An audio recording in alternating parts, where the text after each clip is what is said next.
5 personnes possèdent autant que 27 millions d'autres dans ce pays. Un déséquilibre pareil est insupportable moralement et intellectuellement. Nous avons besoin de répartir pour pouvoir faire la vie à laquelle on aspire, qui n'est pas si prétentieuse que ça, je le dis à M. Macron. Nous élevons nos enfants en les protégeant du rêve dément et pervers d'être milliardaires. Puisqu'il avait dit que nos jeunes devaient en rêver. Alors c'est cette petite phrase qui a fait énormément parler. Je voudrais voir d'abord ceux qui ont été choqués par cette phrase, ou ceux qui n'ont pas été choqués. Valérie, tu as été choquée, toi? Choquée, n'exagérons pas, mais c'est dans la logique mélenchoniste, c'est-à-dire qu'effectivement, si on suit ce que dit la France insoumise, l'argent capitaliste, c'est pas la vertu cardinale. Il y a le partage, il y a des valeurs qui structurent la pensée de la France insoumise. Néanmoins, moi, ce qui me gêne, c'est ce manichéisme fin chez Jean-Luc Mélenchon, parce qu'il oppose des milliardaires qui seraient intrinsèquement des méchants, les milliardaires, ceux qui ont de l'argent. Il y a plein de mots que je comprends pas. Ouais, alors là, j'ai décroché, moi. Manichéisme, intrinsèque, frère, là, j'ai des... Là, je retourne sur les Marseillais, là. En gros, Jean-Luc Mélenchon nous dit, et il n'y croit pas lui-même, c'est-à-dire l'argent, les milliardaires, c'est des méchants, les pauvres, c'est des gentils. Ça lui va passer le week-end à la campagne. Et il sait très bien qu'on ne peut pas résumer la vie avec cette grille de lecture-là. D'un côté les bons, de l'autre les méchants. Il y a aussi des milliardaires qui se sont pas rêvés milliardaires. Ils se sont rêvés d'abord avec des idées, avec une envie de changer le monde, avec des envies de chef d'entreprise. Et éventuellement, ils sont devenus milliardaires, comme Bezos ou Bill Gates. Voilà, après... Et créer des emplois. Et surtout, voilà, ce que je voulais dire aussi, c'est qu'un milliardaire, il n'est pas que milliardaire pour lui. Il génère de l'emploi. Bien sûr. Donc, voilà. Je vais avoir 2, 3 autres noms, après Raquel va répondre. Benjamin Castaldi. C'est vrai que c'est manichéen de dire que 5 personnes possèdent ce qu'on n'a pas 27 millions. Moi, je préférais qu'ils disent qu'il y a 5 personnes qui font manger peut-être 10, 15, 20 millions de personnes. Et c'est la vérité. Un pays... On est en France, Raquel, en France, on a un vrai problème, c'est que les gens qui réussissent, on ne les aime pas. C'est le procès permanent des gens qui ont trop d'argent parce qu'ils ont certainement pris de l'argent à je ne sais pas qui. En France, quelqu'un qui a réussi, c'est quelqu'un de suspect.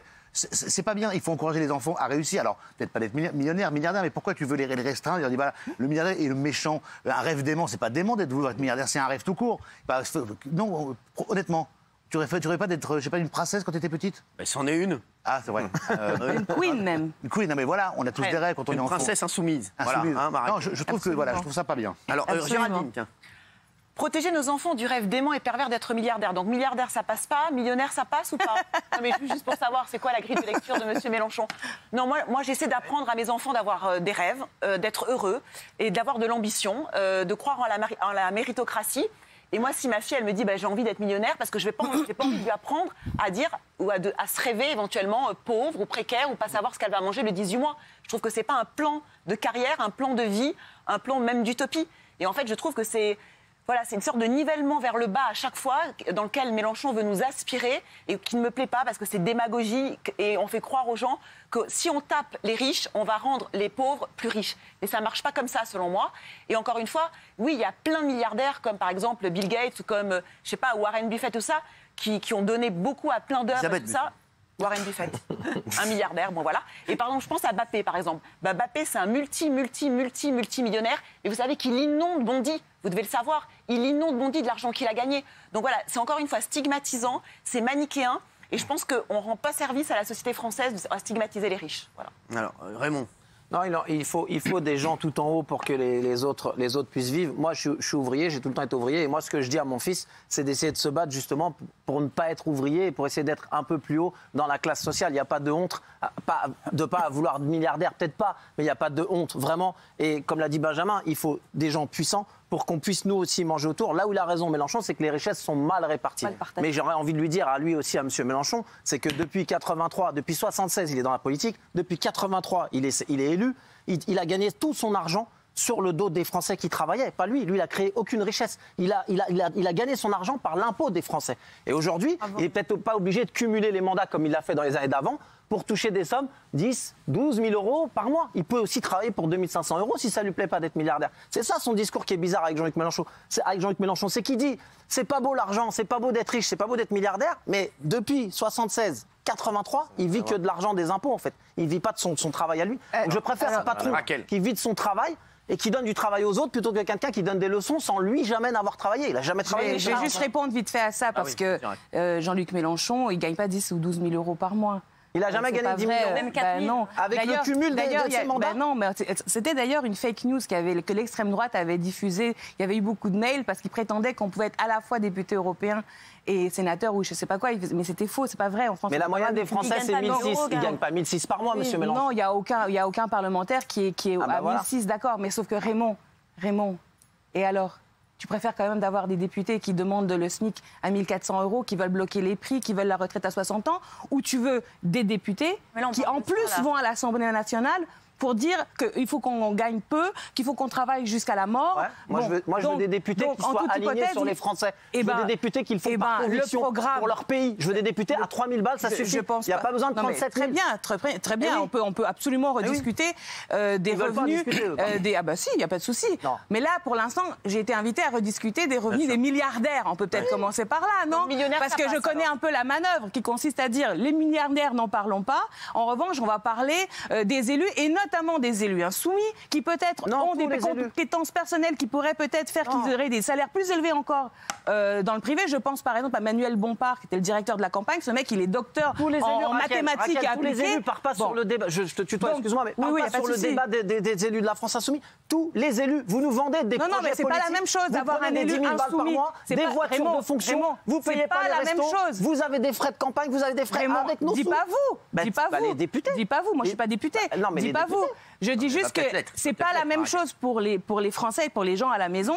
C'est pas la même chose si tu as 289 députés de la nouvelle Union populaire qui vont vraiment augmenter les salaires pour tous les Français qui travaillent, qui vont vraiment s'assurer qu'effectivement 92% des Français payent moins d'impôts pour que les 8% qui gagnent d'ultra riches payent un peu plus, pour qu'on ait des écoles, pour qu'on ait la santé, pour qu'on ait pas... Là, tu t'en vas du discours. Vraiment, oui, sauf que c'est la réalité. Moi, je parle des gens. Toi, tu veux pas parler des gens, tu parles de ta situation personnelle et tu as raison. Mais il y a 15 jours en France, il y a 2 gamins adolescents qui sont morts de faim. Mais oui, mais il n'y a pas que 2. Il y a plein d'SDF dans la rue. Pardon, c'est grave. Il y a des contextes de maltraitance. Bien sûr, c'est à cause des milliardaires.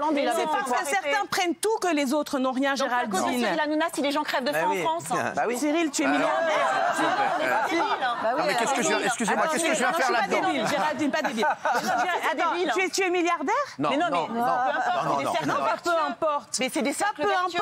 Ça suffit avec moi. Mais Pinault et Arnaud, le nombre d'emplois qu'il crée, le nombre de fiches de paye qu'il paie, le rayonnement à travers le monde entier. Moi, je pense que c'est le contraire. Nous, les Français, on produit chaque année, par notre travail, par le fait qu'on consomme, par le fait qu'on utilise les services publics, on crée 2 000 milliards d'euros par année. C'est nous qui fabriquons cet argent-là. Il n'y a aucun ultra riche qui est riche dans un océan de vide. Même Cyril, si tu veux prendre la richesse de Cyril, dont je ne connais pas l'ordre de grandeur. L'ampleur. Eh bien, cette richesse de Cyril, elle est directement liée au fait qu'actuellement à la maison, il y a 1,5 million de personnes qui regardent l'émission. Il n'est pas riche tout seul. Il est riche parce qu'on est nombreux à participer à cette richesse. Donc il faut arrêter avec ton discours, Géraldine, qui consiste à penser que les ultra riches sont riches parce qu'ils sont meilleurs que nous. Non, c'est pas eux qui nous alimentent, c'est nous qui alimentons les ultra riches. Personne peut faire ce que fait Cyril, personne peut faire ce que fait Arnaud. Pardon ?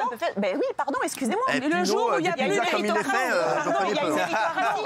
le jour, oui, mais Géraldine, tu es d'accord que s'il n'y a plus de public, Géraldine, s'il n'y a plus de public, il n'y a plus de public. Là, vous, là, tous. On dégage. Vous faites quoi ? On dégage. Bon, d'accord. Donc, votre richesse, c'est pas seulement vos qualités propres. On arrête de manger, il n'y a plus Leclerc, il n'y a plus Carrefour, il n'y a plus Auchan. On n'a qu'à arrêter de manger. Réfléchis, Raquel, réfléchis. Non, je réfléchis, Raymond. Toi, mais là, tu dis des trucs. Le public, il vient chercher du bonheur le soir. Je dis que vous gagnez votre argent grâce au public. Je pense que le public sait que j'ai raison. Mais si tu veux. D'accord. Grâce au public, donc, ce que je veux dire, c'est que pour revenir à nos enfants, qu'on éduque tous. Moi, j'ai 3 enfants, et ça, on est nombreux ici à avoir des enfants. Quand ils sont petits, on leur dit pas « soyez milliardaire ». Je suis absolument convaincue qu'il n'y en a aucun autour de la table qui a dit ça. Bon. Non, mais si votre fille vous dit « je vais être Rihanna », il y avait Macron, c'est Macron qui avait dit ça. Non, moi je dis à mes enfants, d'abord je leur parle des parcours de leurs grands-parents, etc., qui étaient pauvres. Et les vôtres qui ont travaillé toute leur vie. Vous gagnez bien votre vie, mine de rien, donc vous êtes un exemple aussi pour vos enfants. Bien sûr. Et moi j'ai repris mes études à 35 ans, je suis devenue avocate, je me suis battue et c'est ça que j'essaie de transmettre à mes enfants. Je n'y arrive pas toujours d'ailleurs. nos enfants, des fois, ils nous regardent, ils n'ont pas envie de faire comme nous. Bah oui. Moi, j'ai beaucoup été élevée chez moi, dans ma famille, parce que c'était mon histoire, dans la peur de la pauvreté. Moi, je sais que mes parents m'ont éduquée dans la peur de la pauvreté. Mes enfants n'ont pas peur de la pauvreté. Mais en revanche, que je connais, personne n'a vécu dans le rêve d'être milliardaire. Personne. Parce qu'en plus, à l'époque où nous vivons, où l'écosystème, la planète ne peut pas supporter les milliardaires. Vous savez qu'il y a 10% des plus riches qui provoquent 50% des émissions de gaz à effet de serre. Si vos enfants, pour éduquer qu'ils soient en prison... Castanis avec ses jets à Bruxelles. Il va mettre dans la sauce maintenant. Et c'est Moi, j'ai une question, Raquel. C'est Oui, très Kelly grave. Bedovelli, s'il vous plaît. Si tes enfants deviennent milliardaires, tu vas être triste pour eux? Ben, j'espère bien que je serai au gouvernement et que je vais les imposer. Ils vont payer des impôts. Ouais, c'est quand même. Je sais pas, tu parce fais que partie de tes c'est enfants juste. C'est très bien. Non, mais c'est très bien ce que dit Raquel là, puisque ce que tu dis là, c'est ce que François Hollande avait essayé de faire. Il avait dit au-dessus d'1 million, je vais imposer à 80% les très riches. C'est confisqué. Ouais, Tous et les le très Conseil riches se sont constitutionnel. pas confiscatoire. Non, c'est pas vrai. C'était pas C'est passé. vrai. Non, C'est pas c'était passé. pas passé. C'était une mesure confiscatoire. Le Conseil constitutionnel. Est-ce qu'il y a une évasion fiscale? Il y a eu une évasion fiscale. Oui, mais non, qu'on essaye de récupérer. non, mais Raymond, il n'y a pas eu d'évasion fiscale. D'accord. Elle a raison, Raquel, puisque ça a été retoqué au Conseil constitutionnel, parce que c'est une mesure confiscatoire. Et Raymond, la vérité, c'est qu'il y a tout un tas de richesses qui ne fonctionnent que sur les consommateurs français. Par exemple, pour revenir à notre ami Cyril, il ne peut pas se délocaliser. Ça suffit Il ne avec peut pas se Cyril. délocaliser. Cyril, il est ici, et il est heureux, ici. Donc soyons confiants que nous, en tant que peuple, on est 65 millions, on crée des richesses, on consomme, on étudie. Et aujourd'hui, on a un système économique qui fait, je sais pas, par exemple, à l'hôpital Avicenne à Bobigny, il manque Mon père, des cadres. il a travaillé là-bas des années. Et bien voilà, formidable. Les soignants ils gâchent leur vie, leur énergie, leur santé à soigner les autres. On a eu une Mais discussion. mais parce qu'il manque de l'argent pour tout ça, Géraldine. On a eu une petite discussion avec Raquel Trappel quand on s'est appelé. On était un petit peu sur la même longueur d'onde, mais on s'est dit un truc. Tous les deux, on avait juste envie, on se rejoignait sur un truc. Je lui ai dit, moi, j'aimerais que les gens que je côtoie, les gens que je reçois sur mon plateau, les gens qui me regardent, puissent kiffer la vie avec un salaire plus que décent et qui soit, et c'est ce qu'on s'est dit. J'ai dit, après, il faut trouver la bonne formule, le bon curseur. Mais c'est vrai que c'est ce qu'on s'est dit. On s'est dit, il y a le curseur Jean-Luc. Je pense qu'il y a un curseur entre les deux. Mais c'est vrai que je suis d'accord avec toi, et ça, tu le sais. J'aimerais beaucoup que. Et moi, quand je vois, je te dis, quand je vois des Français, je te le dis, qui n'arrivent pas à aller au restaurant une fois par mois, qui n'arrivent pas à aller au cinéma, qui n'arrivent pas à faire qui survivent et qui ne vivent pas, qui survivent. Moi, je me dis, il y a un truc qui merde. Donc il faut faire quelque chose. Mais bien sûr, c'est sûr. Et c'est vrai que je peux je peux dire à quel on s'en est parlé d'ailleurs en off, tous les deux. Je dis et il faudrait trouver le curseur, pour que moi, comme je dis, moi mon rêve serait que tous les Français soient riches et roulent en Ferrari. Non, pas rouler en Ferrari. Non, mais parce que la planète ne peut pas supporter autant. Mais déjà, si on peut manger des aliments de qualité, avoir des métiers et pas juste des gagne-pains, pas choisir entre payer l'électricité et acheter des chaussures. Et Raquel, c'est ça. Le truc, c'est avoir aussi des loisirs. Il y a de plus en plus de gens en France qui survivent et qui ne vivent plus. Exactement. On va en parler dans un instant. Vous allez nous dire ce que vous en pensez, Géraldine. Et puis on va reparler de cette jeune femme agressée et humiliée par des candidats de télé-réalité sur les réseaux sociaux. On aura le principal intéressé sur le plateau et l'avocate de cette jeune fille. Et Raquel reste avec nous. Et il y a Tony qui veut te parler. Tony Le Corse. Est-ce que je peux dire bonjour? Il y a des jeunes à Bobigny tout à l'heure j'étais devant l'école Langevin et on parlait du programme. Et oui. Ouais, très bien. Et il y a un jeune, on parlait du programme, et je disais que si c'était Mélenchon le Premier ministre, la retraite serait à 60 ans et que nos parents fatigués pourraient ne pas mourir au travail et se reposer un peu. Et lui était très jeune, il m'a dit « mais ça c'est bien madame ». Parce qu'en fait nos enfants, c'est pas leur problème d'être milliardaires. Ils voudraient déjà que leurs parents et leurs grands-parents vivent dignement. Vous êtes d'accord? Oui, je suis d'accord. Je pense pas que Jean-Luc Mélenchon déteste les gens qui gagnent de l'argent. Je pense qu'il est là pour dénoncer les inégalités. Cyril, permettez-moi de vous sucer 30 secondes. Je pense qu'il faut distinguer. 30 secondes, pas plus. Je pense qu'il faut distinguer les gens comme Cyril qui effectivement gagnent très bien leur vie et c'est mérité, mais qui pour moi est un entrepreneur social et qui traite bien les gens, qui paye bien ses collaborateurs, qui est toujours dans le respect, et certains millionnaires ou milliardaires qui gagnent de l'argent de manière moins honnête. Et ça, je pense que c'est une réalité. Ensuite, moi, le deuxième message que je vois dans la phrase de Jean-Luc Mélenchon, c'est qu'être riche, un message qui est envoyé aux jeunes, être riche, c'est pas une fin en soi. Et je pense qu'aujourd'hui, avec les réseaux sociaux, avec Instagram, il y a plein de jeunes qui se disent, voilà, moi, pour être accompli, heureux et avoir réussi ma vie dans tous les sens du terme, ça passe par une réussite financière obligatoirement. Je pense que c'est très malsain. Adrien, on mange ensemble après, t'inquiète. Parce qu'il y a Adrien qui me demande si je veux manger avec lui ce soir. Oui. charge. Et donc, je pense que il faut dire aux jeunes que c'est pas une fin en soi d'être riche, parce que certains jeunes aujourd'hui sont prêts à tout pour devenir riches, quitte à faire n'importe quoi, on l'a vu. Et donc, je pense que ce qu'il dit est très intelligent, et c'est pas une haine des riches ou des gens qui gagnent de l'argent, c'est juste mieux répartir les richesses. Voilà. Ah ben voilà, bravo Juste pour Guillaume. ça, je voudrais dire, c'est notre dernier repas avant le régime. Ouais, bravo Guillaume. C'est vrai que c'est beau ce que tu as dit. Ouais. Vraiment, et je te dis, C'est un entrepreneur solidaire. Ça a été un plaisir de se faire sucer par ta Merci. Oui, Gilles Verlet. C'est un appel à la générosité, au partage. C'est ça qui me plaît. C'est pour ça que je dis oui, je suis d'accord avec lui. La France crève des inégalités, c'est pas possible de continuer comme ça. C'est bien que des gens gagnent de l'argent, mais si on redistribue pas, on est foutu. Donc j'ai pris ça non pas pour un oukase, pour un ultimatum, c'est pas à mort les riches, c'est essayer de partager. Sinon, plus rien n'est possible dans la société française. Donc je suis pas d'accord avec tout ce qu'il dit, mais là je suis à 100% avec lui. On est tous d'accord avec ça. On n'est pas d'accord avec ce que disent tous les hommes politiques. Tu pioches un peu ici, tu pioches un peu là, tu fais ton constat et tu te dis, bah tiens, lui, il a les trucs importants, il compte le plus pour moi, c'est chez cet homme politique, c'est dans ce parti, c'est dans cette... Non mais c'est vrai, voilà, après tu peux pas être d'accord avec tout. On est tous Il y avait d'accord. quelqu'un qui avait quelque chose à dire d'intéressant avant la pub. C'est toi, Tony. Ah oui. Ben écoute, moi, je pense que les milliardaires, il y en a toujours eu. Il y en aura toujours, qui est la gauche, les communistes, quoi que ce soit, il y aura toujours des milliardaires. Pourquoi attaquer les milliardaires? Redistribuer quoi? Les milliardaires, qu'est-ce qu'ils vont redistribuer? Qu'est-ce que vous voulez qu'ils redistribuent les milliardaires? Bah, de l'oseille. Mais comment vous le redistribuez comment aux milliardaires? Vous l'en prenez comment? Par les impôts? Ben, bien sûr. Ah, vous croyez que Mais bien sûr. facile? Vous savez, je répète pas le chiffre qu'a donné Jean-Luc Mélenchon, mais 5 personnes qui gagnent autant que 27 millions. Mais Bernard Arnault, par exemple, il paye indécent. combien d'impôts sur la société par an? Mais pas assez, 1,2 milliard. pas assez. 1,2 milliard. En toute hypothèse, pas assez. Et il y a un autre élément aussi il faut qu'on intègre, c'est que 10% des personnes les plus riches sur Terre fabriquent autant de gaz à effet de serre que la moitié de la planète. En fait, c'est-à-dire, on parle des questions environnementales, on dit qu'il faut changer nos modes de consommation, mais en fait, c'est 10% des ultra-riches qui sont en train de nous condamner comme espèce à mourir. Donc même si vous avez des amis milliardaires, ils peuvent comprendre qu'ils ne peuvent pas mettre en cause la survie de notre espèce quand même. Ah, milliardaire, on va parler avec Bernard Montiel dans un instant. Avant Tony. Oui, je veux savoir, à la France insoumise au nouveau... La nouvelle Union populaire, écologique et sociale. Il n'y a pas de riches. Ben, il y en a peut-être. Et alors, ils sont contents de payer des impôts. Ils sont sur le barème. Il y a un barème d'imposition à 14 tranches, je le répète. 92% des contribuables français paieront moins d'impôts si Jean-Luc Mélenchon est Premier ministre. Voilà. Et puis surtout, ce qui est important... Je fais partie des 6%. Peut-être. Avec plaisir. C'est bien. Ah, c'est bien.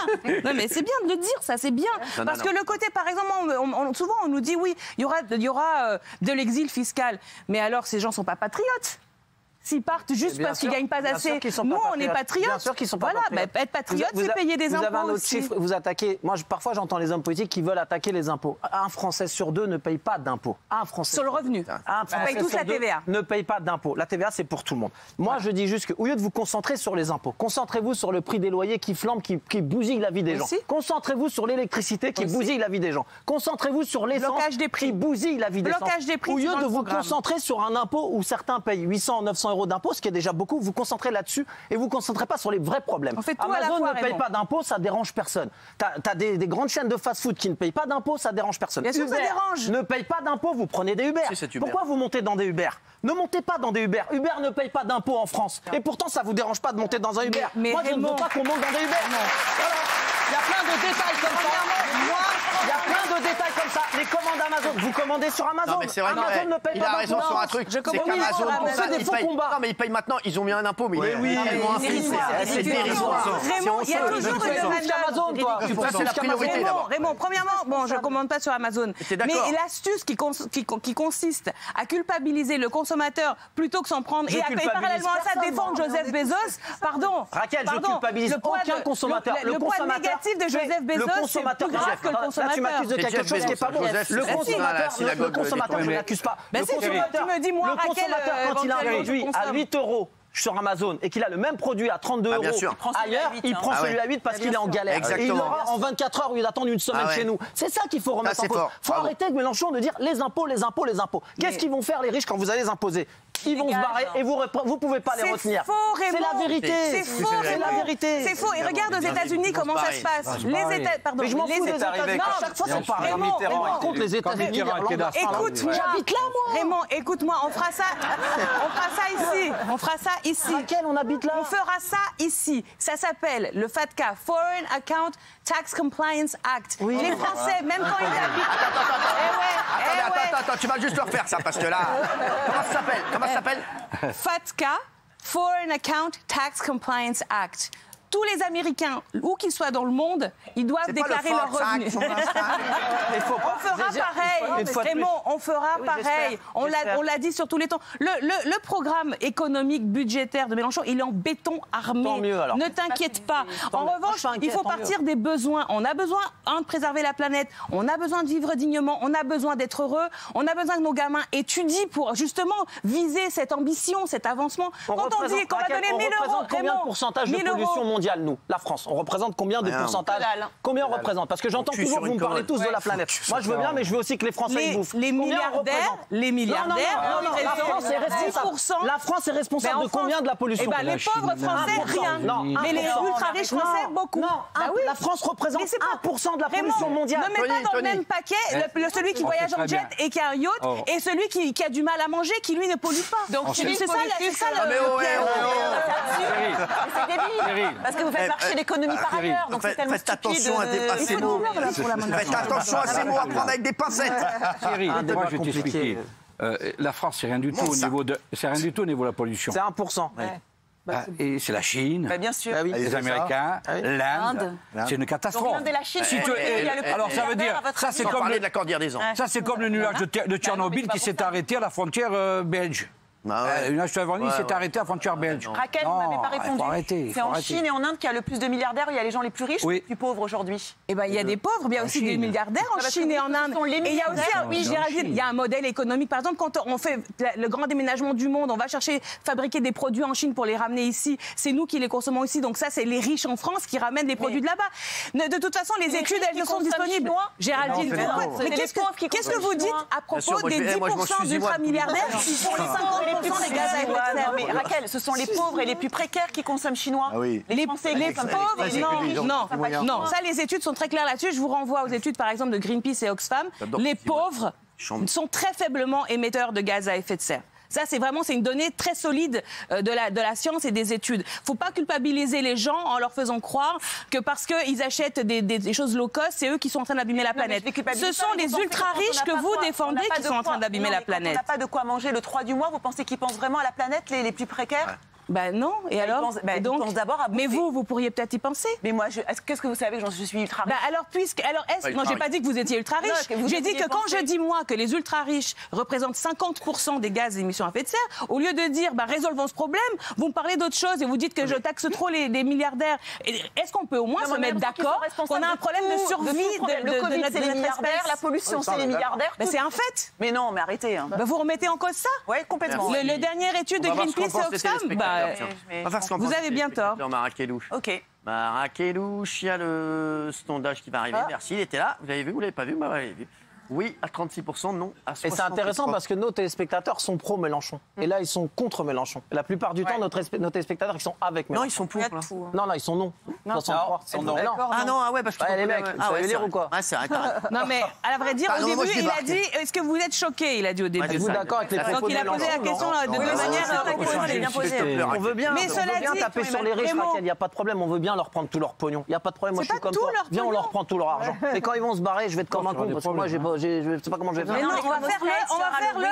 Raymond, comment on va faire? Quand ils vont partir, on va faire le. Le quoi? Le FATCA. Alors, si vous voulez faire comme les pays étrangers, Alors, Les je dis à toi- États-Unis, alors, c'est tu pas un diras pays à tes communiste. copains, les députés à l'Assemblée, si vous voulez elle faire va comme peut-être les être députés. peut-être. Non, mais à Ah ouais. l'Assemblée, tu leur diras à tes amis politiques, arrêtez de J'irai prendre peut-être. toujours des exemples des autres pays, parce que la France, elle est le champion des taxes. Mais oui, on peut pas plus L'Allemagne payer paye d'impôts. moins de taxes sur la société que ça, nous. bien sûr. L'Italie paye moins de taxes sur le Et travail. alors, traqué, On hein. est Les taxé USA de payent moins de partout. taxes. On est matraqué, Alors arrêtez de me prendre des exemples à chaque Je fois. vous dis, L'Allemagne- 92% des contribuables Eh oui. paieront moins d'impôts si Jean-Luc Mélenchon est Premier ministre. Bah, tant mieux. Bah voilà, Raquel, bah, on veut donc- payer des impôts parce que si on paye des impôts, ça veut dire qu'on est content. Ça veut Non, dire qu'on je paye pense de qu'il y a des gens l'argent. qui Mais pas du payent tout. pas assez d'impôts et un tas de gens qui payent trop. Mais moi, je suis contente. Mais les C'est ça le problème. Raquel, une fois de plus, les gens ne veulent pas Allez. payer des impôts. Les gens veulent qu'on baisse les charges et les Les gens taxes. veulent pouvoir Les aller loyers, à l'école, Raquel. rouler Regardez sur les des loyers, routes, Raquel. être éduqué. J'arrête là-dessus, C'est ça qui faut compte. parler. Il faut partir des besoins. Les loyers, Raquel.